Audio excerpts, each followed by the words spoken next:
ఏలేశ్వరంలో ప్రపంచ పర్యావరణ దినోత్సవం పురస్కరించుకుని ముఖ్యమంత్రి నారా చంద్రబాబు నాయుడు ఉప ముఖ్యమంత్రి కొండదల పవన్ కళ్యాణ్ ఆదేశాల మేరకు రాష్ట్ర వ్యాప్తంగా చేపట్టిన వన మహోత్సవం పేరిట కోటి మొక్కలు నాటే కార్యక్రమంలో భాగంగా ఏలేశ్వరం నగర పంచాయతీ పరిధిలో మొక్కలు నాటే కార్యక్రమం ఎమ్మెల్యే సత్యప్రభ ప్రారంభించారు. ఈ సందర్భంగా అటవీ శాఖ ఆధ్వర్యంలో నియోజకవర్గ వ్యాప్తంగా 70,000 మొక్కలు నాటే కార్యక్రమంకు ఆమె శ్రీకారం చుట్టారు.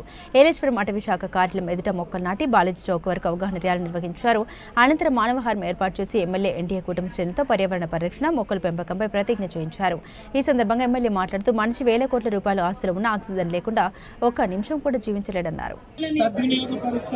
చెట్ల ఆవశ్యకత పట్ల అవగాహన పెంచుతూ ఒక్కసారి ఉపయోగించి పడవేసే ప్లాస్టిక్ నియంత్రణలో భాగస్వామినవుతానని, జీవన క్షయం చెందే ప్రత్యామ్నాయ వస్తువుల గురించి అవగాహన పెంచుతానని, వనాలను నరకనివ్వనని, విరివిగా మొక్కలు నాటుతానని, మన ఊరూరా వాడవాడ ఇంట బయట అన్ని చోట్ల మొక్కలు నాటడంతో పాటు వాటి సంరక్షణ బాధ్యతను కూడా స్వీకరించి స్వచ్ఛ హరితాంధ్రగా తీర్చిదిద్దేందుకు కృషి చేస్తానని ప్రతిజ్ఞ చేస్తున్నాను.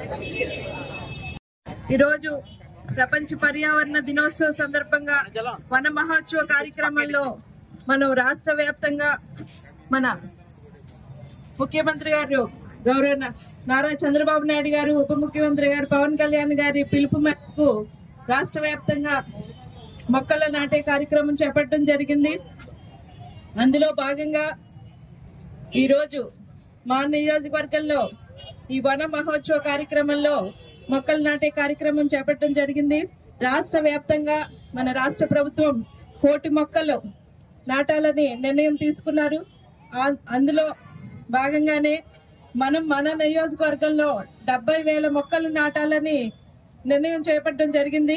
అందులో భాగంగా ఈరోజు మనం ఏలేశ్వరం నగర పంచాయతీలో ఈ వన మహోత్సవ కార్యక్రమంలో విచ్చేసిన పెద్దలకు, కూటమి నాయకులకు, మరి ముఖ్యంగా ఈ సోదరీమణులకు, అమ్మలకు అందరికీ కూడా పేరు పేరున నా హృదయపూర్వక నమస్కారాలు తెలియజేసుకుంటున్నాను.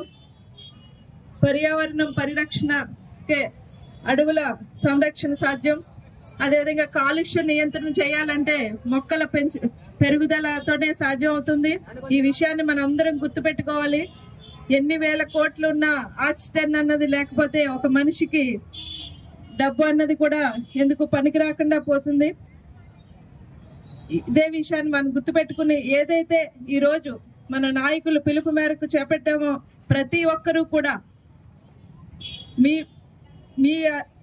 మీ ఇళ్లలో కానీ ప్రతి ఒక్కరూ ఈ మొక్కలు నాటే కార్యక్రమాన్ని చేపట్టాలని ఇక్కడికి వచ్చిన ప్రతి ఒక్కరిని మనస్ఫూర్తిగా కోరుకుంటున్నాను.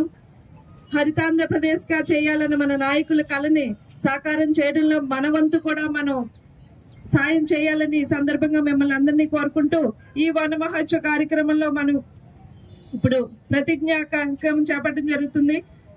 సందర్భంగా నేను చదువుతున్న ప్రతి ఒక్కరూ కూడా చేయి ముందుకు చాచి ఈ ప్రతిజ్ఞను చేయాలని మనస్ఫూర్తిగా కోరుకుంటున్నాను.